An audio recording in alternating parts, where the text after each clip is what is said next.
कक्षा 6 की online class में आपका स्वागत है। हम कर रहे हैं विषय गणित और इसके अंदर हम अध्याय 3 जो है संख्याओं से खेलने के बारे में पढ़ रहे थे। इसमें मैंने आपको पहले 2 से लेकर 10 तक के विभाज्यता के नियमों के बारे में पढ़ाया, फिर उस पर आधारित सवालों को हल किए। फिर अगले पीरियड में हमने इसमें गुणनखंड और गुणज के बारे में पढ़ा था। आज हम इसमें पढ़ रहे हैं संख्याओं के बारे में कि संख्याएं कौन कौन सी होती है। तो देखिए, सबसे पहले है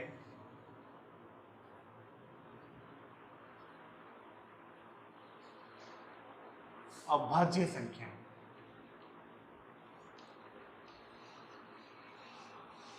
अभाज्य संख्याएं, अब ये अभाज्य संख्याएं क्या होती है इसके बारे में आपको देखना है। तो कल हमने गुणनखंड के बारे में पढ़ा था और उसमें हमने देखा था कि गुणनखंड वह होता है जो अन्य संख्याओं के गुणनफल के रूप में, टुकड़ों के रूप में होता है। तो अभाज्य संख्याएं वे होती है जो जिनके गुणनखंड एक या वह स्वयं खुद की संख्या ही होती है, वह अभाज्य संख्याएं कहलाती है। और साधारण शब्दों में से समझ लीजिए, ऐसी संख्या जो किसी भी पाड़े से विभाजित नहीं होती, यानी किसी भी संख्या से विभाजित नहीं होती, केवल वह स्वयं के ही पाड़े से विभाजित होती है, वह अभाज्य संख्या कहलाती है। तो देखिए इसका उदाहरण, इसकी परिभाषा है, वे संख्याएं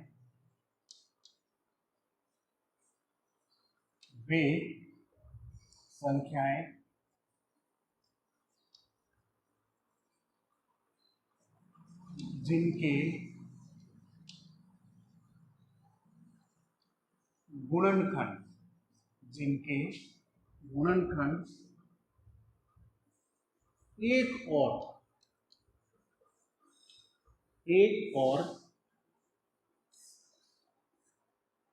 स्वयं, वे संख्याएं जिनके गुणनखंड एक और स्वयं वही संख्या होती है, वही संख्या होती है, वह अभाज्य संख्या कहलाती है। वह अभाज्य संख्या कहलाती है।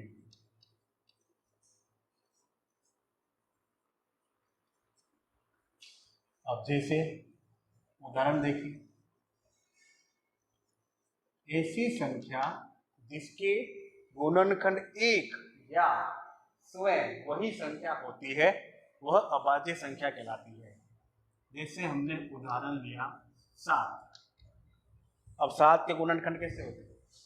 एक तो हम लिखेंगे 1 इंटू 7, 1 इंटू 7, और दूसरा होता है 7 इंटू 1, यानी गुणनखंड या तो 1 होगा या स्वयं वही संख्या होगी, यानी 1 इंटू 7 या 7 इंटू 1, यानी इसके केवल 2 ही गुणनखंड होते हैं। तो वह संख्या कौन सी कहलाती है? अभाज्य संख्या कहलाती है। जैसे दूसरी संख्या ली हमने 13, तो 1 इंटू 13, और दूसरा होता है 13 इंटू 1।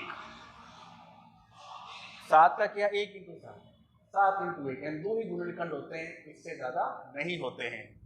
और जैसे 13 लिया हमने, 1 इंटू 13 या 13 इंटू 1। तो इस प्रकार की जो संख्याएं होती है जो केवल अपने ही पाड़े से विभाजित होती है, वह अभाज्य संख्या कहलाती है।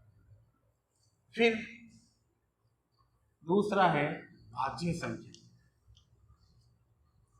क्या है? भाज्य संख्या।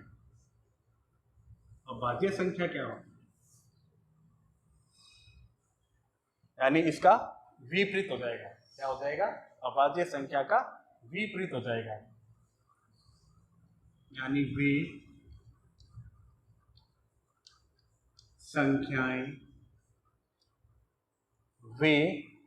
संख्याएं जिनके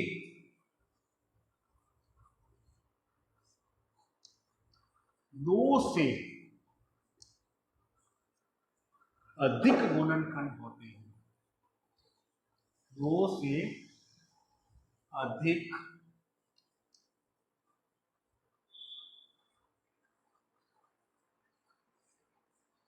गुणनखंड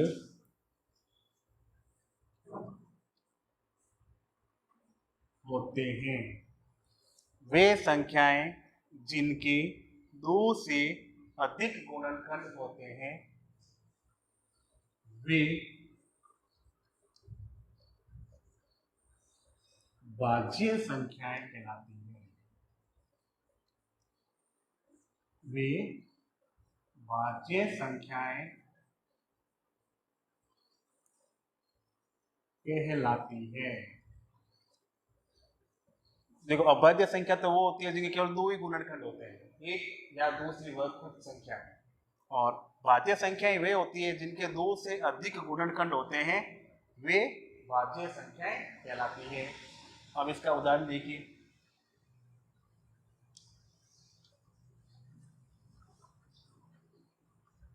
हमने संख्या ली 12। अब देखो 12 के कितने गुणनखंड होते हैं, तो सबसे पहले 1 × 12 पहला गुणनखंड।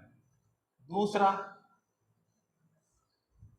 12 जो होता है वो 2 के पाड़े से विभाजित होता है, यानी 2 × 6, 6 दूनी यानी 12 एकम 12, ये हो गया 6 दूनी 12। फिर 3 × 4 यानी 4 × 12। फिर 4 × 3, 4 × 12। फिर 6 × 2, 6 दूनी 12, और फिर अंत में वह संख्या स्वयं 12 एकम 12। इसमें देखिए 12 के कितने गुणनखंड हुए, 2 से ज्यादा हुए। 12 के गुणनखंड कितने हुए, 2 से ज्यादा हुए। तो ये संख्याएं जो होती है वह भाज्य संख्याएं कहलाती है। क्या कहलाती है? भाज्य संख्याएं कहलाती है। एक अन्य उदाहरण करते हैं। एक संख्या ली हमने 24। अब 24 के कितने गुणनखंड होते हैं, तो सबसे पहले 1 × 24 कितना हुआ, 24। दूसरा 2 × 12 24। 3 × 8 3 8 24। फिर 4 × 6 6 24। फिर 6 × 4 6 24। फिर 12 × 2 12 24, और फिर अंत में समय वह संख्या 24 × 1 24। तो इसमें देखिए 24 कितने हुए, इसमें भी 24 के 2 से अधिक गुणनखंड हुए। तो इस प्रकार की जो संख्याएं होती है जिनके गुणनखंड 2 से अधिक होते हैं वह भाज्य संख्या कहलाती है, और जिनके केवल 2 ही गुणनखंड होते हैं, एक होता है 1 और एक होती है समय वह संख्या, ये भाज्य संख्याएं कहलाती है। तो इन दोनों परिभाषाओं को कॉपी में उतारिए, उदाहरण को उतारिए, फिर आप अन्य संख्या के द्वारा ज्ञात कीजिए कि आपने जो संख्या ली है वह भाज्य है या अभाज्य। धन्यवाद।